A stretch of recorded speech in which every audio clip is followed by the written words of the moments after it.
Last century, we had a foreign war correspondent by the name of H.R. Knickerbocker.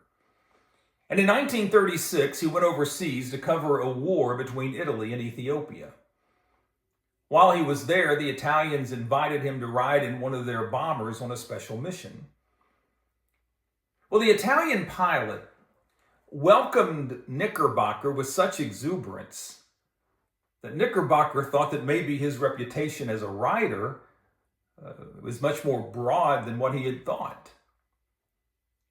Well, once they were airborne, the Italian pilot, who spoke very little English, motioned for Knickerbocker to take the pilot's seat. Now, Knickerbocker had never touched the controls of an airplane in his entire life.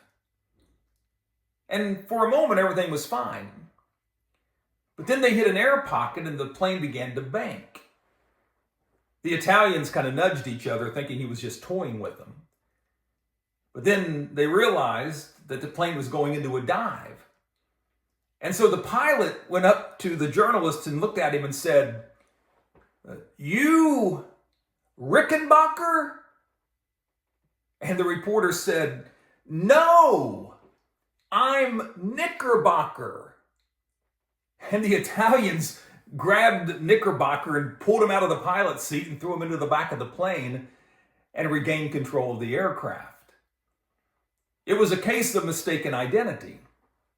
They had thought that he was Eddie Rickenbacker, the famous World War I flying ace who shot down more enemy planes during World War I than anyone else.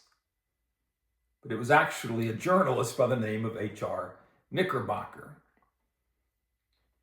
Cases of mistaken identity can sometimes be awkward, sometimes they can be humorous, but sometimes they can be tragic. And when it comes to Jesus, a lot of people mistake his identity. Some people say he was just a good teacher or a great prophet and nothing more, when in reality, he's the Son of God, the Messiah, the Savior of the world.